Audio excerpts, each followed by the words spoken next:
Fala aí, pessoal. No vídeo de hoje eu quero falar a respeito de um assunto muito interessante. Tenho certeza que muitas pessoas têm dúvida a respeito desse assunto, que é a respeito dos anjos. Como eles foram criados, por quem os criou, desde quando eles existem. Existem anjos maus? Como eles ficaram maus? Por que eles se tornaram maus? Existe anjo da guarda ou não existe? Vou falar a respeito também de algumas diferenças que existem a respeito dos anjos, entre os anjos e os homens. E é sobre isso que eu vou falar no vídeo de hoje, depois da vinheta.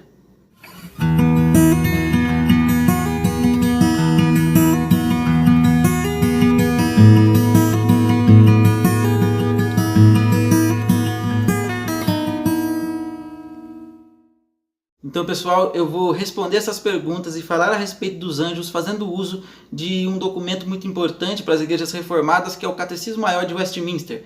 A pergunta número 16 é a seguinte: como Deus criou os anjos? E o Catecismo responde da seguinte forma: Deus criou os anjos como espíritos imortais, santos, poderosos e excelentes em conhecimento, para executarem os seus mandamentos e louvarem o seu nome, todavia sujeitos à mudança. Deus os criou então como espíritos. Eles são espíritos, por isso não podem ser tocados, não têm um corpo físico palpável, eles não podem ser vistos pelos nossos olhos. Hebreus capítulo 1, versículo 14 diz que eles são espíritos ministradores enviados a serviço e a favor dos que hão de herdar a salvação. Eles foram feitos também imortais. Jesus disse que eles são feitos imortais e que nós, depois da ressurreição, seremos como eles, que não podem morrer, não podem experimentar a morte. Lucas capítulo 20, versículo 36. Foram feitos também santos. A Escritura narra a vinda de Cristo rodeado de anjos. Então os anjos virão com Cristo na sua volta, e isso implica dizer que eles são bons, que eles são santos. A Escritura também nos ensina que eles estão constantemente na presença de Deus. A Escritura nos ensina em Hebreus capítulo 14, versículo 12, que sem santificação é impossível ver a Deus. Para que os anjos estejam diante de Deus e constantemente em sua presença, eles precisam ser santos, e é por isso que eles estão lá, porque Deus os criou assim e os fez bons. Quando Deus fez toda a criação, terminou toda a obra da criação, ele olhou para ela e viu que tudo era bom.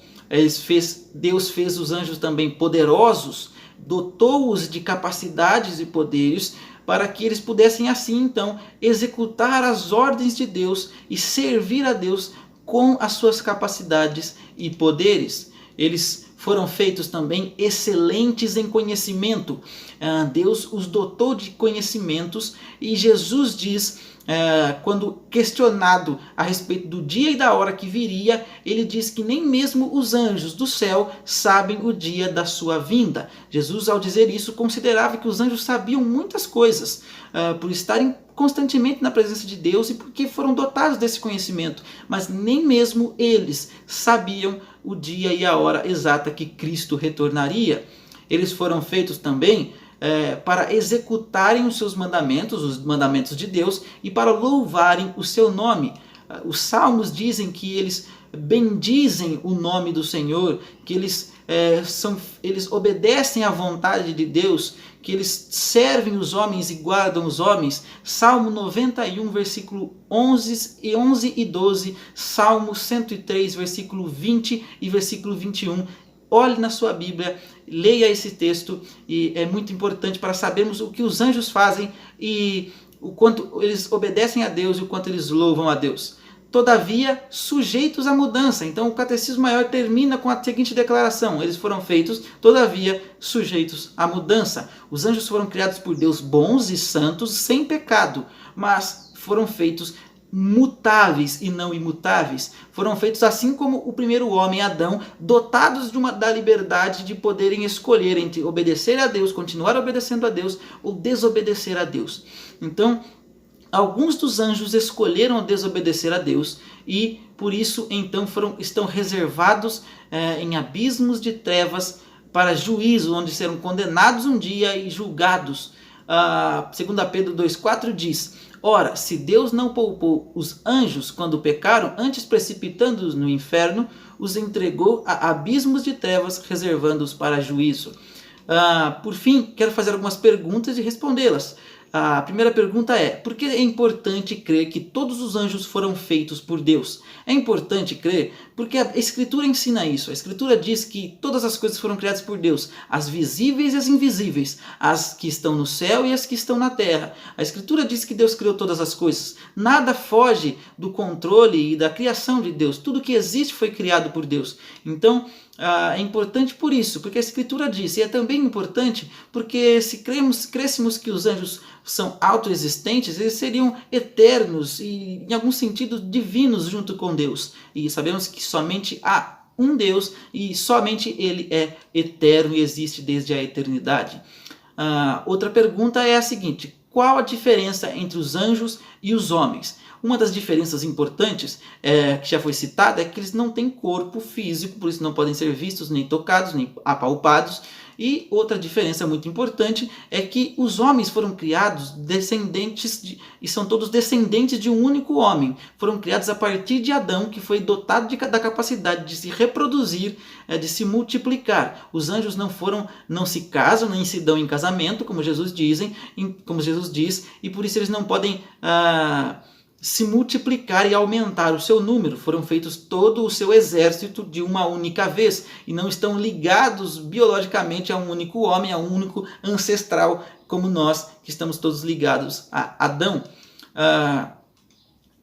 Se os anjos não podem ser vistos nem apalpados, como eles apareceram na Escritura a alguns homens? Então, na Escritura, no Antigo Testamento e no Novo, alguns viram anjos pelo seguinte motivo: Deus os quis. Deus quis assim. Deus é capaz de fazer todas as coisas, qualquer coisa, nada é impossível para Deus. Deus quis fazer uso dos anjos para revelar algumas coisas, como revelou, anunciou o nascimento de Jesus a Maria. Então Deus desejou usar os anjos para revelarem algumas coisas aos profetas, alguns homens de Deus no Antigo e no Novo Testamento, antes que a Escritura Sagrada tivesse sido completada, antes que toda a revelação bíblica tivesse terminado. Então Deus usou dos anjos para revelar algumas coisas aos homens. Tendo concluído estes propósitos, revelado a toda a Escritura, tendo fechado o cânon bíblico, não é mais necessário que os anjos sejam vistos por nós, nem tenhamos experiências com anjos. Então, outra pergunta: existem anjos da guarda? A Escritura Sagrada, na Escritura, há pouca informação para que possamos afirmar com certeza que existem anjos da guarda.